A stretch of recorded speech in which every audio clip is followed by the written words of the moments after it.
Welcome to Next in Queue, the podcast for contact center and customer experience professionals. Next in Queue is brought to you by Happy 2 Vision. Eliminate blind spots and see right through every conversation with Happy 2 Vision. Learn more at ajppitu.com. Now, here's your host, Rob Dwyer.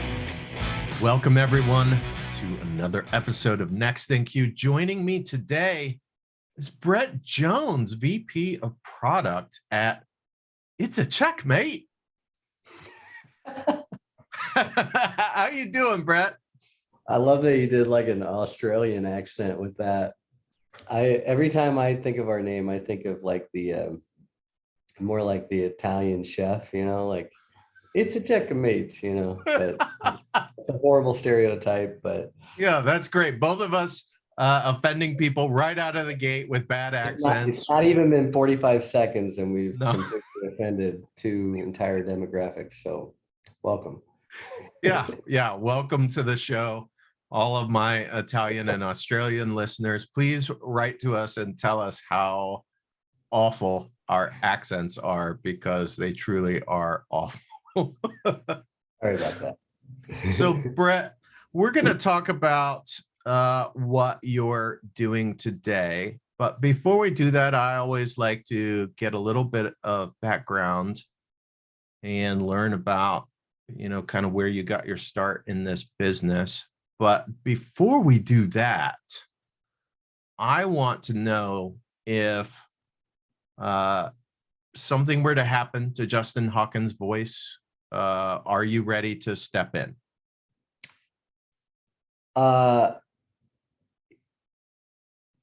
No. So Justin Hawkins is the lead singer of The Darkness, right? I can hold my own vocally, probably with that band, but he's also like a lead guitar player.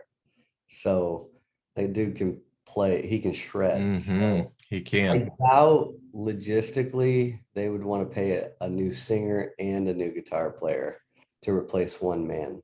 So I just don't think the logistics would work out. Plus, the idea of playing in a full-time traveling band is not nearly as appealing as a 38-year-old as it was when I was in my 20s. I can't imagine being away from my wife and kids that much, but that's your serious answer to a silly question.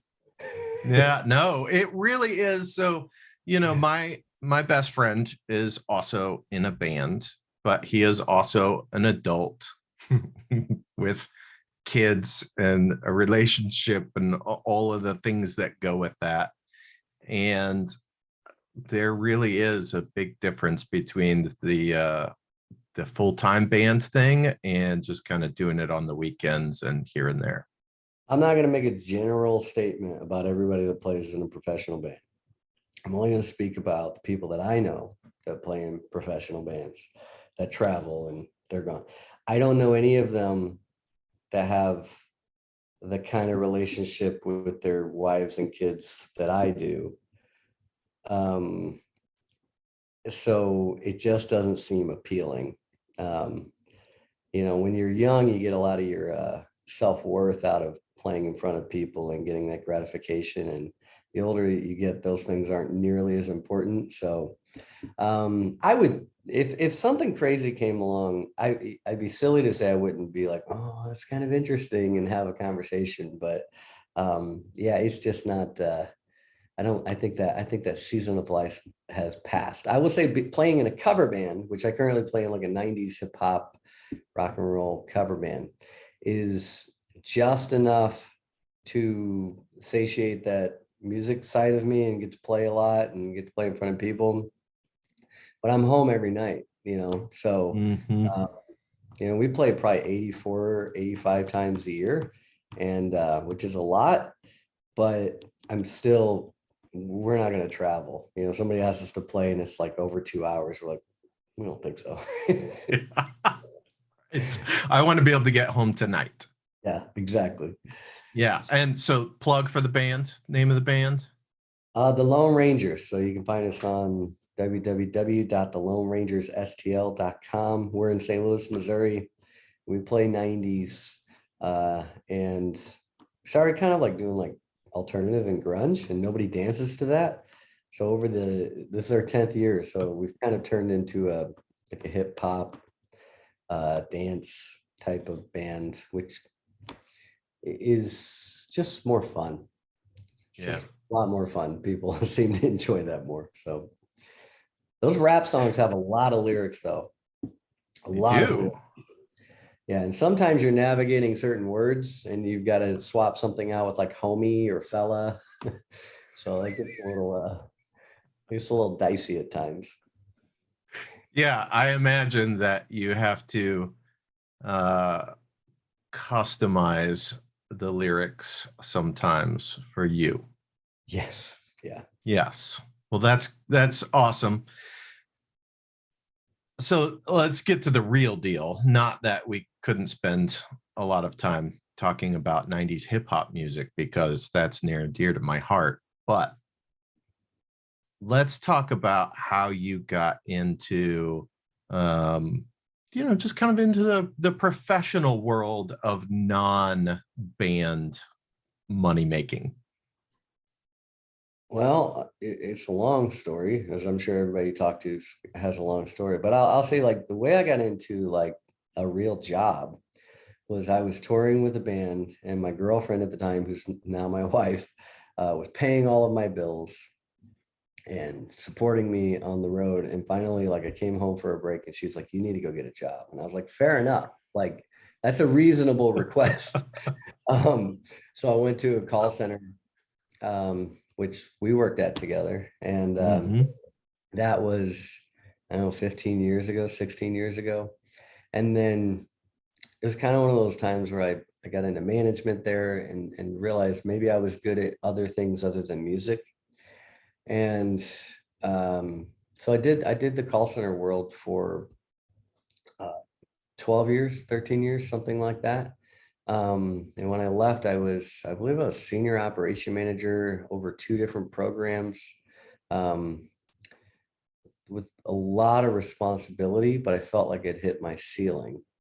Um, and then uh, a guy that a longtime friend of mine, he would occasionally fill in on bass in my cover band. He filled in one night, and he was telling me how he was leaving real estate to do this tech startup that his brother had kind of started with some guys. His brother was an engineer, and he was talking to my bass player about it, and I overheard, sorry, my drummer about it, and I overheard, and I was kind of, it piqued my interest because the point that I was at in my life was my home had just flooded twice.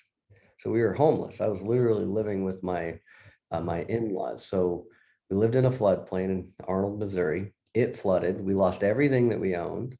Mm. Spent a year, 6 months rebuilding it, moved back in. A year later, almost to the day, it flooded again.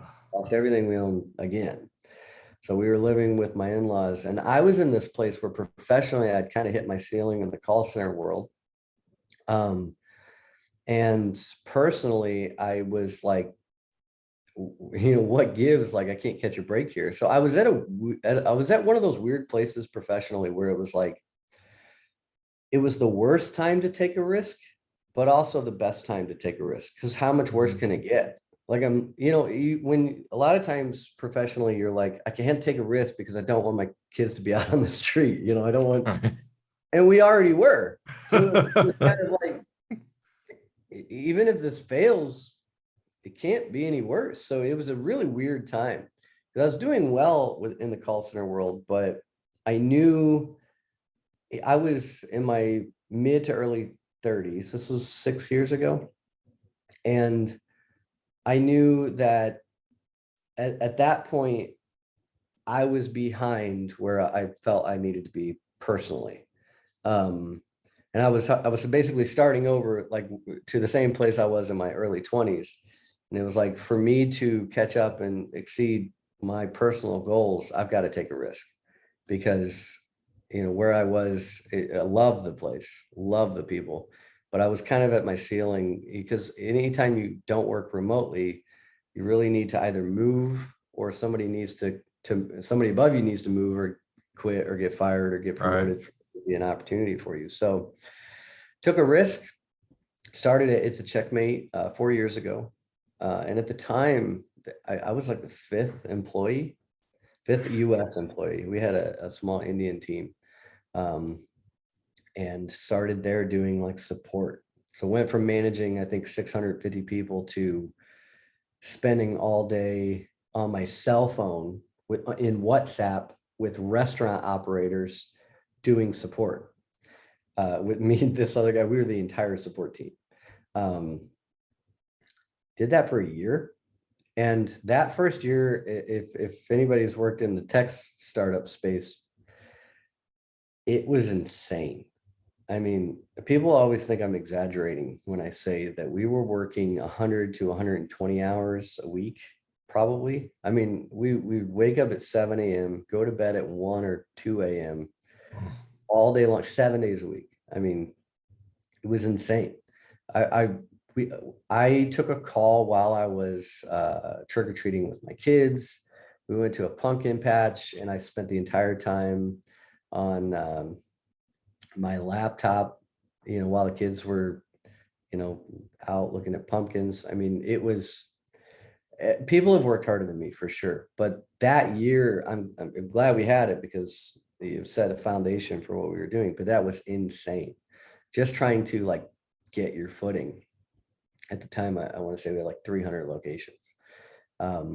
Did that for a year and then got an opportunity to stand up like our onboarding team. And onboarding is probably different than me and you are used to. Like you're bringing people in. This was like getting locations, restaurants ready. Because I'm in the restaurant field. I should probably explain that. Stood that up in about 8 months. It was fine. It wasn't perfect, but it was fine.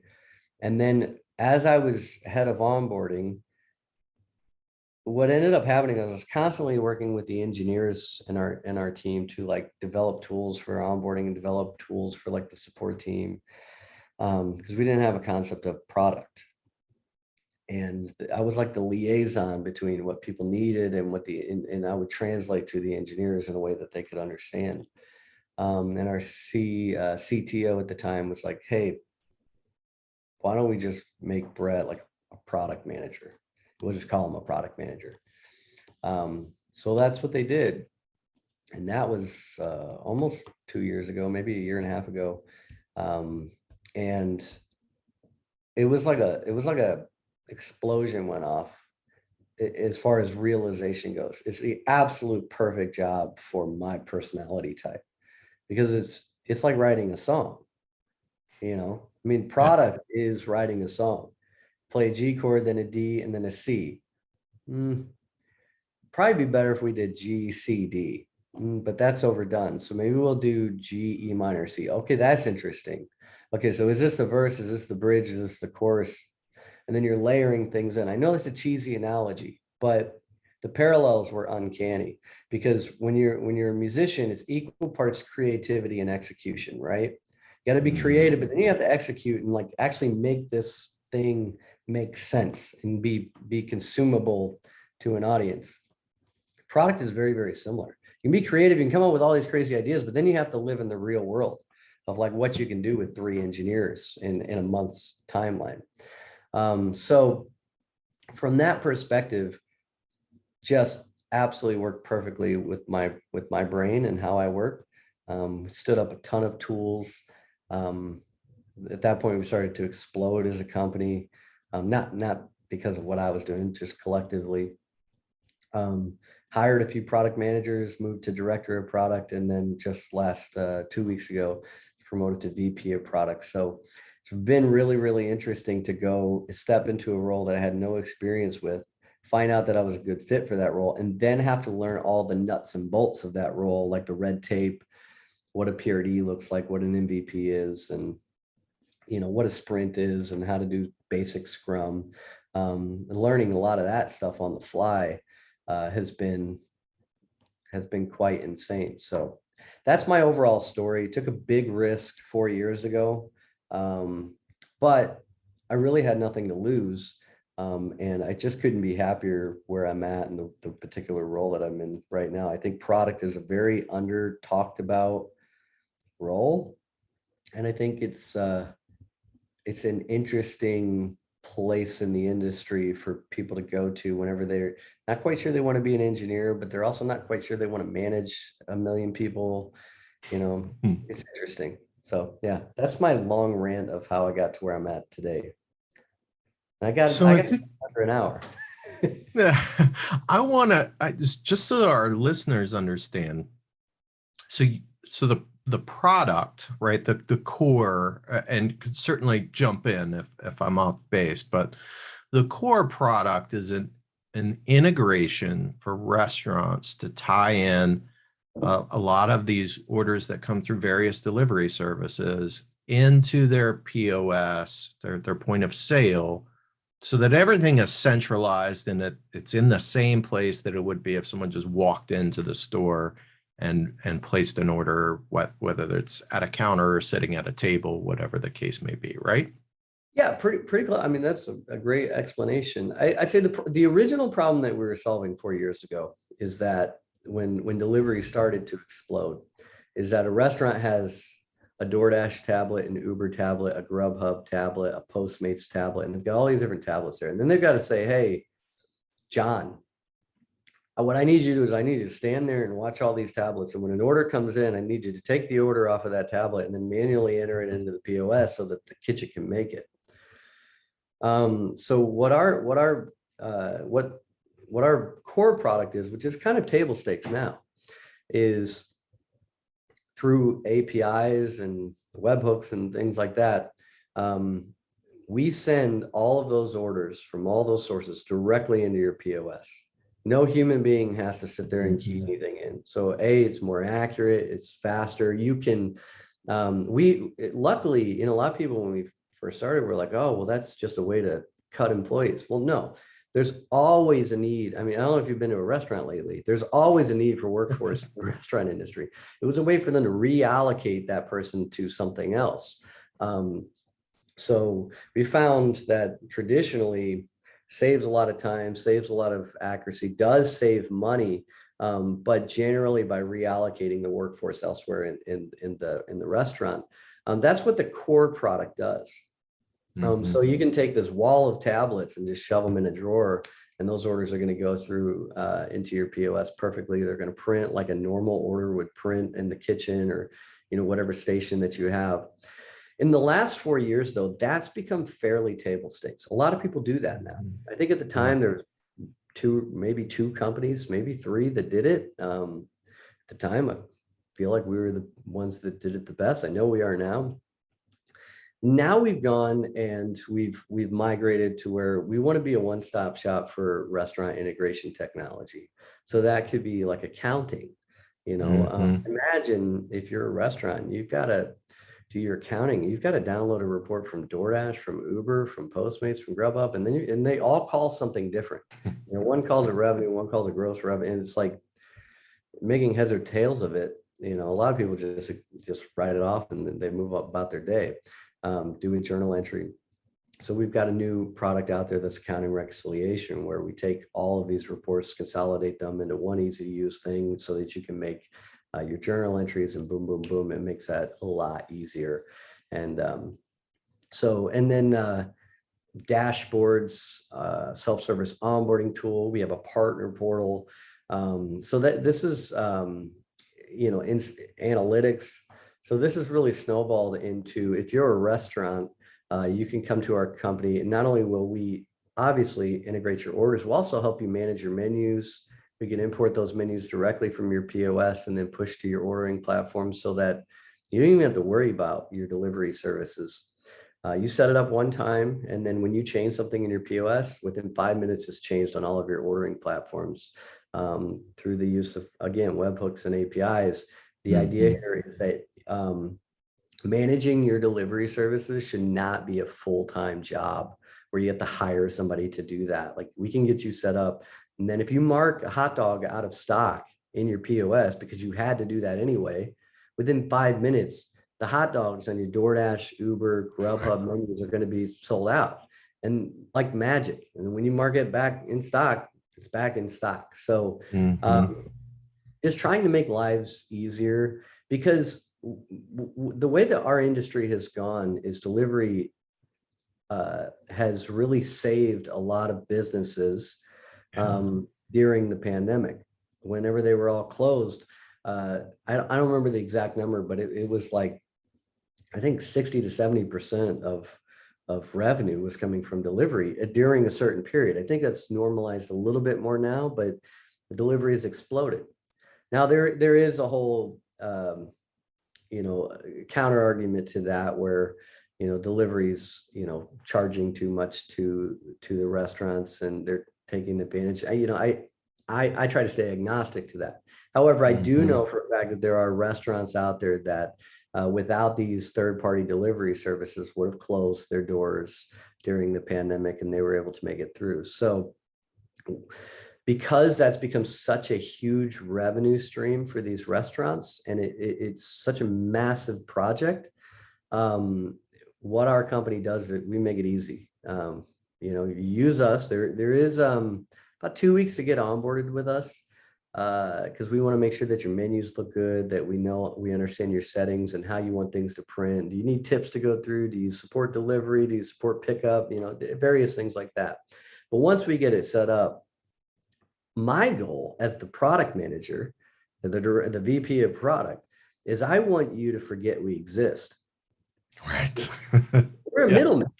Let's call it what it is. We can have the sexiest product in the world, but if we're doing our job correctly, at least from an order integration perspective, you've forgotten that we exist. And you're writing your check. You go, oh my gosh, I can't imagine if I cancel them. I might have to actually think about all this stuff.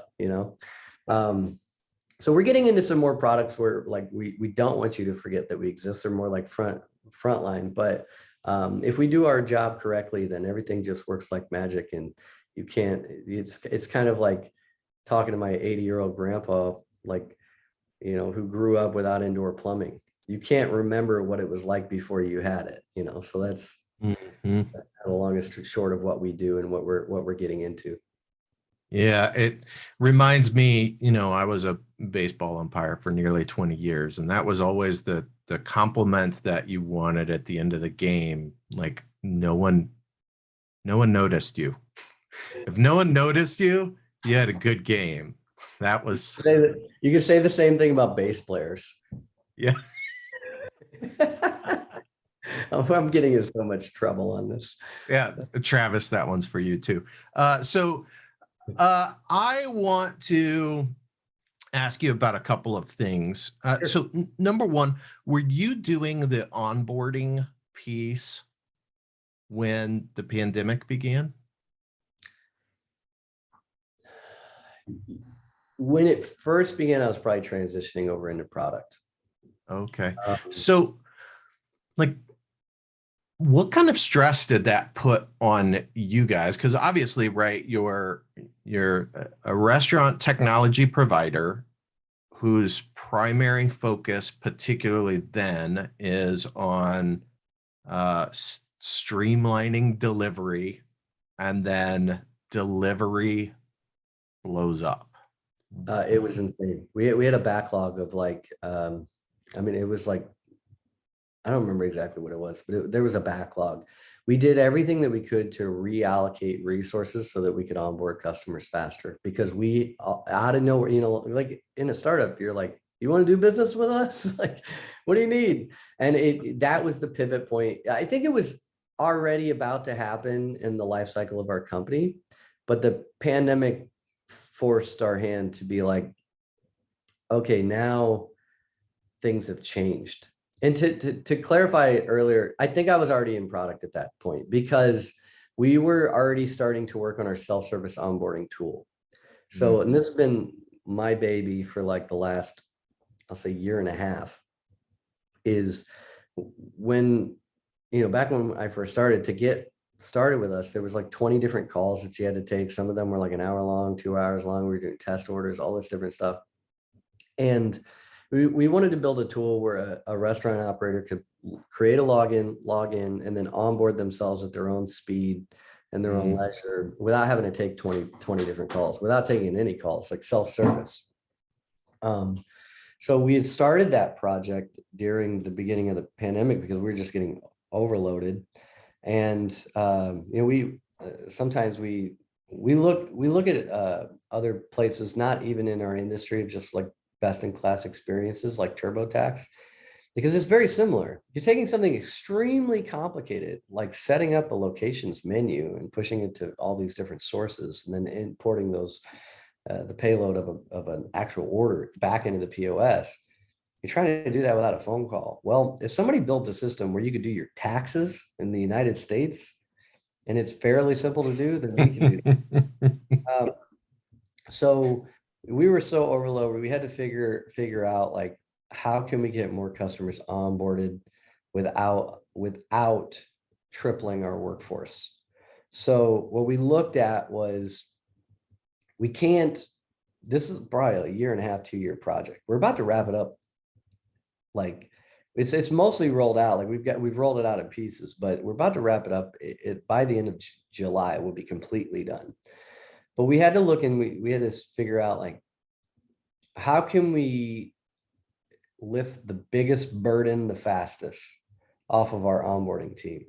Well, one of the biggest pieces of that is just all the information gathering that we used to call a setup call. That was a 2-hour call where we just asked them a bunch of questions. Well, why can't we turn that into an interactive forum, where you just answer your questions, and we go from there. And then when we cut out that, then we can reallocate all that workforce into pushing the rest of the stuff through. So it's been a really interesting, the pandemic was quite insane, but I will never talk about the pandemic without mentioning that we were extremely fortunate, because I know a lot of people were out of work and struggling to get through things. And I was lucky enough to be in an industry that was exploding during the pandemic, because people couldn't walk into a restaurant anymore. And so it was good for us, but good because we were hopefully able to provide some value to an industry that was kind of hurting and having to adapt on the fly. It was like you snapped your fingers and a restaurant lost 80% of their revenue and had to figure out how they can make up a large percentage of that revenue elsewhere. So you might have only had DoorDash. When the pandemic hit, you were looking and saying, well, how can I get on Uber? How can I get on Grubhub? How can I get on Postmates?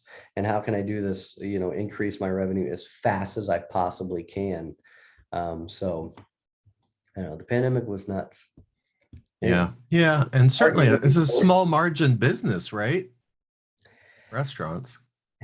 It is. And you just have to be creative, because you don't want to water down your brand, but you also want to get it in front of as many people as possible. And there's a lot of studies out there where like people, your average customer does not, whenever they go to order food, they don't look on Uber and then Grubhub and then DoorDash. They just probably go to their favorite one. And if you're on there, they're going to order from you. And if you're not, they're not. So there is quite a lot of studies that say that the more you can be on, especially your regional delivery services, if you can get on those can really help as well. Obviously get on the big ones, but if you can get on the regional ones, the more that you can get your brand out there in a consistent, uniformed way, the more you're going to expose yourself to various customers. So. One of the other things that you were just talking about this project was self-service. I mean, I think, right, when you talk about customer experience, there is a huge, a lot of companies are pushing self-service. They may have various reasons that they're pushing self-service. But one of the things that I like about where you were really focusing your time is that it's on the onboarding piece, because that is the piece that certainly for a company that wants to move quickly, self-serve allows them to move at their pace on their schedule. And it can be hard if you have to schedule onboarding calls, right? Because, hey, we've got to find mutual times that work for everybody. And often I would imagine, right, your restaurateur's hours are pretty similar to normal business hours. That's when they're busy running the restaurant. And so it can be really difficult for them to find time with your onboarding team so that they can go through those things. And that's where self-service, I think, makes a ton of sense, because it allows you then to scale and create a better experience for that customer. 100%. I think there's a dichotomy there, at least how we've approached it. We are all in on our like SMB self-service model. And then we've done the complete opposite from a support perspective. And when we first started off, support was like, it was WhatsApp, and then we transitioned to just email. And recently we've now added pretty robust phone support and chat support directly through our portal and website. So the idea is not entirely to like, we don't want to take a call with you. It's because imagine I'm a restaurant operator and I happen to have 30 minutes free from 1:30 to 2 p.m. Well, I can go in, log into my portal and get my 30 minutes worth of work done. And then maybe I only have 5 minutes tomorrow. So we want to build a tool where whatever your schedule is, you can go in and do it. You don't have to work around us, and get things up and running, and which has created some interesting technological issues as well, because we haven't been able to work with like some of these like form builders and things like that exist, like third parties. We had to build like a custom solution so that we could capture answers answer by answer as opposed to page by page or form by form. So we can capture your answers when you log back in tomorrow. All the things that you already said are already there. You're not having to start this form completely over. So let's say you go in and you're going to do a form that's going to take you 15 minutes and you have everything except for one piece of information. You can answer everything because you happen to have 30 minutes free right now, but tomorrow you don't have 30 minutes free. Maybe you have 3 minutes. So by allowing to capture answer by answer, if you only have 5 minutes free tomorrow, you can just grab that piece of information tonight, log back in tomorrow, 5 minutes, answer your one question, you're done. And now it's on us. But from a support perspective, it should be working. So if something's not working, a lot of times it's easier to tell us, to chat us, or as opposed to write an email. An hour later, you get an email back. You don't see that until tonight. I mean, when things break with your integration, you need a fix pretty quickly. So we've taken two completely different approaches. Selfishly, it does allow us to scale. We can't add, and anybody out there would understand this in the tech space, you can't add a new employee for every new customer. I mean, you're never going to get to a point where you break even or you're profitable. You have to get more sustainable, more scalable, more efficient. So there is a degree of that. But when your goals align with ultimately what's best for the customer and what they're asking for, then you're in a unique place where you can actually pursue these technologies to try to make things better for yourself and for the customer. So yeah, it used to be. The other thing too is with our self-service onboarding tool, one thing I wanted to point out there is we used to have essentially like a completely different onboarding experience for every single ordering platform, delivery service that you would add. So you want to add DoorDash, go through this whole process with DoorDash. Okay, now I want to add Uber, go through the whole process with Uber. With our new tool, what we've done is we've structured it to where you've got your brand, you've got your location. When those things are done, then adding additional ordering platforms is pretty simple, because we only have to worry about that one piece. We're not having to go all the way back through the entire process. Right. So we're trying to make sure that our technology is aligning with the customer's ultimate goal, which is getting their brand and their location and their menus on as many platforms as they can, because that's truly the value of what we offer. We have no contract. Our pricing structure is extremely simple. It's one price for 2 or more platforms. So it doesn't matter if you have 2 platforms or you have 50. You get as many as you want, be on as many as you need to be. And if you don't like what we're doing, cancel us, no fee, go out in the marketplace and try to find a better solution. And when you don't, come back, set up a call with me and tell me what technology you need. And I'll take that call with you. I'll give my personal cell phone number. And if it makes sense, we'll develop to it. And that's how we pretty much run our business. Yeah. So I'm curious, this is a big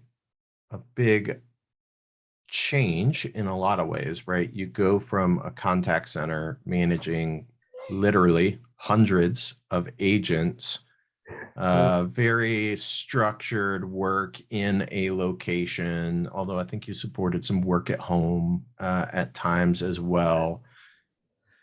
And now you move into this SaaS space where basically you're working wherever you are, and everything for the most part is right on your shoulders, right? There's not a huge support structure in place. What was the most challenging part for you to get used to or to learn as you were making that transition? Well, this is actually the first time I've ever worked from home myself. I did enjoy it.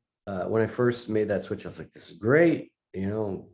Just kind of, I want to do the dishes. I'll go do the dishes, and however, I don't know how, vulnerable you'll allow me to be here, but about a year and a half, 2 years in, faced massive depression issues.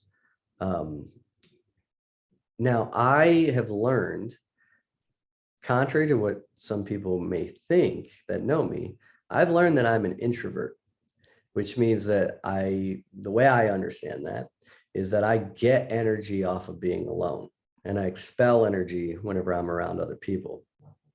So, and the way I've understood it is extroverts, they got to be around people to get energy.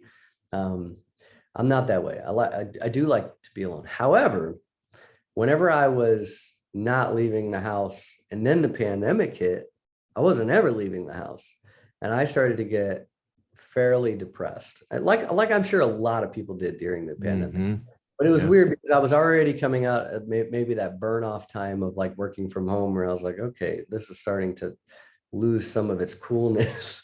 And then the pandemic hit and it like compounded everything. So I think for me, one of the things I did enjoy about working in an office was just being able to get up and walk around and just like, okay, I got 20 minutes to my next call. Let me go see what people are doing, say hi. Not having that, and yeah, sure, you can, chat folks and things like that. It wasn't like a snap my fingers and it happened type of thing, but I noticed slowly but surely I was getting more and more in a dark place. So it was, and I do think it was related to working at home more so than just the general, a lot of people had mental health issues during the pandemic. I'm sure there was some of that, but it was also just me adjusting. So I had to learn how to, so the one thing that was different is I had to learn how to manage that within myself. And I'm not at any point making any statements about that there are, medications you can take for that stuff, that people you can see. And I'm not a doctor. I'm saying for myself, I had to learn what my limits were and the types of things that I needed to do and at what cadence I needed to do them to manage what worked for me. And so that was very, very different to not have any balance. There was no gigs, with the cover band. There was no church. There was no go out for a drink with a friend, and there was no go to an office. So it was, I think the one adjustment that I had to make was just, how do I manage not being in an office every day to being completely remote? I will say that I also learned that I I don't think I'm a good fit to manage 600 people. It's not in my skill set. I think where I excel is managing a small team, having some things that I'm an individual contributor on, as opposed to nothing that I'm an individual contributor on, and I'm only a manager, and helping drive a vision. So for me, it was kind of like a complete change of pace, completely different type of company, helped me learn that just because I'd been doing this other thing for 13 years, that didn't, whether I was good or bad at that, didn't have anything to do with my own worth in the industry or in the marketplace as a worker. Because I learned, even though I adapted and I did as good as I could do, that wasn't my strength. I was wearing a mask and trying to do something that I wasn't necessarily good at. So accidentally falling into something that is a much better fit. And I'm not saying company wise, I'm just saying like the place that I am at, where it's managing a small team, collaborating, and taking some things on myself is a better place to be, as opposed to just, hey, go do this. Okay, you go do this. So, no, you can't do this. Yes, you can do that. It's like that wasn't overall a good fit. So to answer your question, like the biggest adjustments I made were just on a positive side is learning where I excel as an individual worker. And then number two was having to adjust from an office environment to more of a remote environment was quite an adjustment for me. Yeah, it's really great. No, yeah, definitely answered the question. I mean, it's a really great insight, right? I think a lot of people think I want to move up, which often entails managing more people as you move up. And while you may enjoy certain aspects of that and you can be successful at that, it doesn't always mean that that's really what you want and what is fulfilling for you. That is 100% true, Rob. And I had this mentality coming up as an agent to like a transition coach, like helping with new hires, to a team leader. I was like, okay, the more successful I am means the more people that work for me, which is completely a fallacy. First of all, success is happiness. So if you're sitting there taking calls every day and you love doing that, then you're way more successful than a director level person who's miserable, making 4 times as much as you and can't stand their life. I mean, there's a lot of truth to that. That's cheesy. If you want more on that, look at Gary Vee. But what I learned is, to be a little bit more specific, is there are individual contributor jobs out there at every company that have a higher ceiling than some of the large management jobs. If you look at it specifically in the call center world, there's where we were, there's project managers, there's people that go out and start a new program somewhere. There's traveling trainers. I mean, there are individual contributor jobs that have fairly good pay, like as far as ceilings go, that would really surprise some people. In a lot of ways are better than managing 600 people. So I would just say, to anybody, especially like specifically in the call center world, don't limit yourself to just thinking you have to move up vertically. Look horizontally as well. And I think that's one thing you did a really good job of as well, as like looking at like what else is out there. Back when we worked together, you took a very unconventional route, which led you to where you're at today. And that was so, I might have been too immature at the time to do that. Or maybe I had not been brainwashed, but just conditioned to think that there's one way to do this.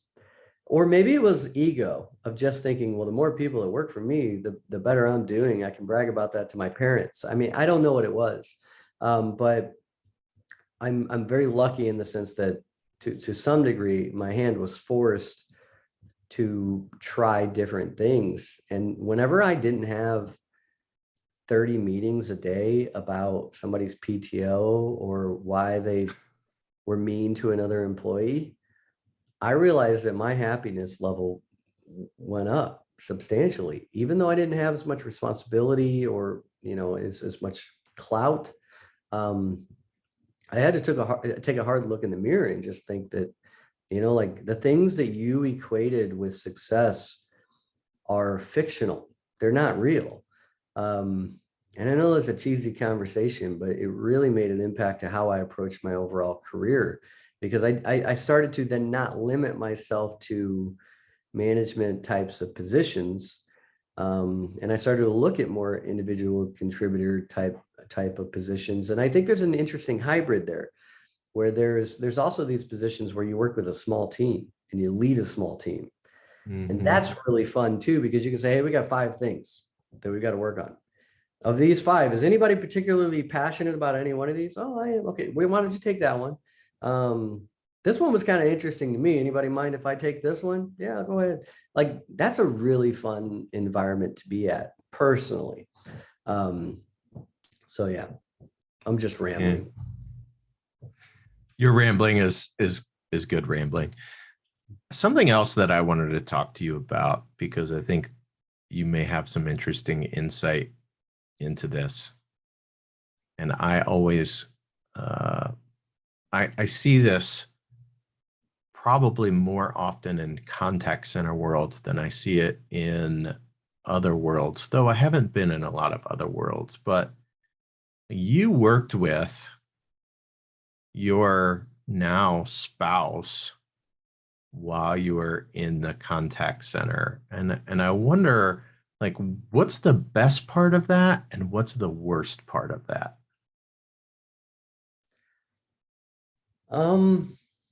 Well, carpooling's not bad,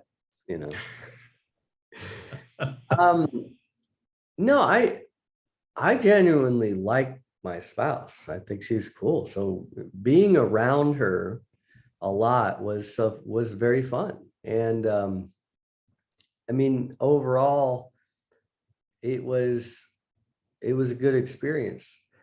There's a lot of bad that comes, and it's nothing to do with her. It's just, one is, no matter what you do, you won't be able to have your own identity as an employee. If one of you is good at one thing and one of you is bad at one thing, or vice versa, there's going to be perceptions that exist of like, well, they're unorganized. Well, no, one of us is organized, not me, she is. Or vice versa. So I think that some of that can work for you. A lot of that can work against you. The other thing too is that as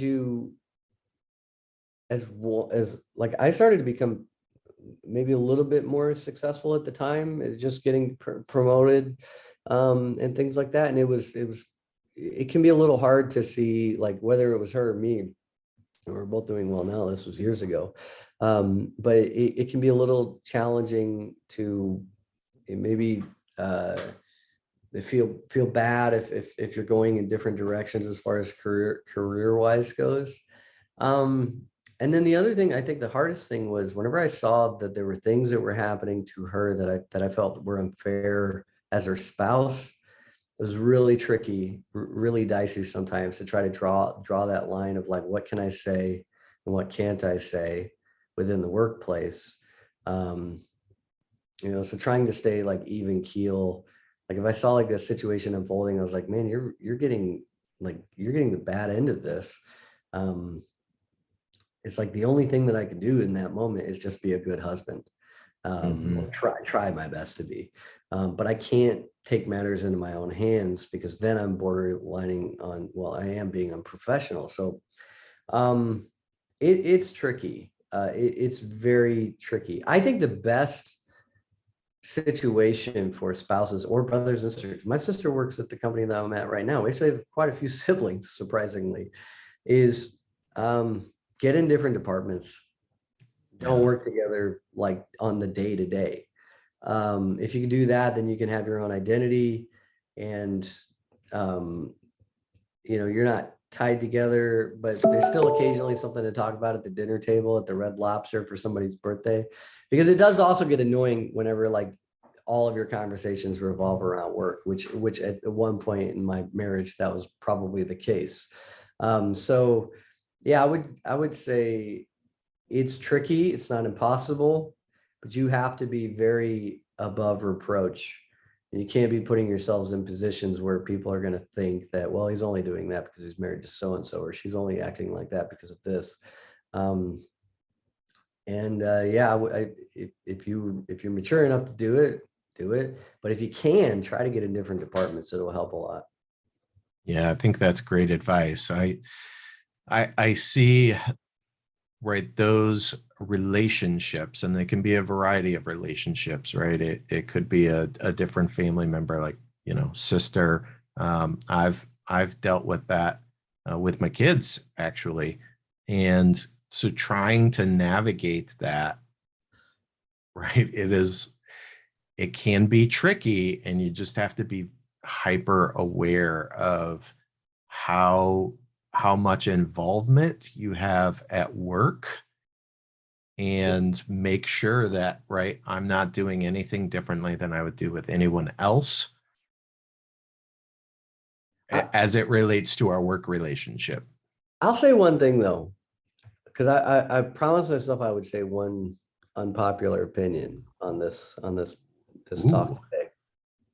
I don't think nepotism is bad. So explain. Let's go down this road. So if I quit my company today and I started a business, let's say if you quit today, which of course you wouldn't because you love your company, but if you did and you went and you started your own business, would you or would you not have certain people in your brain that you know you could trust that would be your first call to come with you? Yes or no? Whether they're family members, whether they're friends, whether they're former coworkers, would you or would you not have a preconceived notion of who you can trust and who you would want to come with you if you started your own business? Yeah, absolutely. I think so. Two things, right? I mean, trust is super important, and it doesn't matter what you're talking about, right? That's probably the most important thing in a relationship, whether it's business relationship or personal relationship. And I think you would probably agree with that. I don't think that's nepotism though, right? So there's toxic nepotism, I think, and now I'm splitting hairs, right? Now there's like, I just want to hire my buddy because he makes me laugh, right? I just want to hire this girl because I think she's pretty, or I know her, whatever. But a lot of times people say they get mad because like, oh, are you playing politics? Are you doing that? It's like, at the end of the day, hire who you trust. And if you can back it up, back it up, So when people hire their brother or their spouse, sure, sometimes it's because of, bad nepotism. But I think a lot of good relationship style hires, baby gets thrown out with the bathwater because of the optics and how it looks. And whenever you look at a lot of successful startups, many of them at their core, at their root, at their start, had a lot of siblings and spouses that worked together because you knew you had to build a core of people that you could trust. Yeah. So of course I'm not going to the extreme and saying like there's not issues and bad nepotism out there. But in my experience, if you can hire somebody that you trust, I would always hire my sibling or a spouse, somebody that I could trust, and take that risk, of what the optics look like, then take a risk on the devil I don't know. It's tricky because I think there's a controversial line there, but I think at one point, at least in my company, we've had several siblings. I don't think we've got a husband and wife, and I'd say 95% of the time it works out pretty well. Because especially at a startup, you've got to treat it like it's your own company. So you can't have a bad hire. You've got to hire people that are going to take it seriously. And when you can have those, the other advantage too is when you can have those real face-to-face, like tough conversations, and they go, okay, yeah, you're right. I do need to pick it up. And they're going to care about it. There's an advantage there. So I don't know. I'm probably wording that horribly, but a lot of times from the contact center world, like we come up with like, you got to be fair across the board, like treat everybody like it's the first time you've talked to them. And I'm like, no, I'm just supposed to discount the last 5 years that I've worked with so-and-so. No, I would, if I was going to quit a company, I would take that person with me. So we should hire them. Right. Yeah. It's like, let's use our brains. Well, and I think you call it whatever you want. You mentioned something there that I think goes along with that trust factor, right? And that is, if I need to hold someone accountable, that only works when they trust me and they know that I have their best interests at heart, right? And if that is someone that I'm already really close to from a personal relationship, whether that's, a friend, a spouse, a sibling, whatever the case may be, that already exists. And so when I do have to have that difficult conversation, it's already coming from a place of like love and I care about you and all of those things, and hopefully which may not otherwise exist.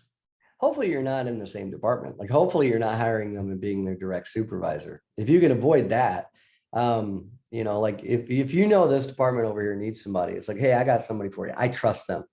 Yeah. I do think it gets a little dicey whenever you're hiring like your spouse to work for you. I'm not saying that can't work, but I could imagine things being a little awkward around the dinner table whenever you're doing that. Right.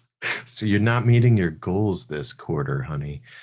Yeah, no, that's probably a bad idea. It's dry, it's like we're gonna get in so much trouble. Brett, this has been a really great time talking to you.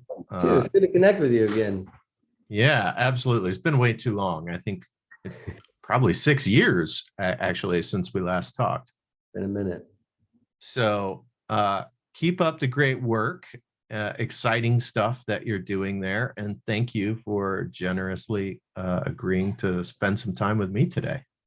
Yeah, man. Likewise, it's been a fun opportunity to just kind of ramble and hopefully try to make some sense. But it's great to talk to you, man. And hopefully we talk soon.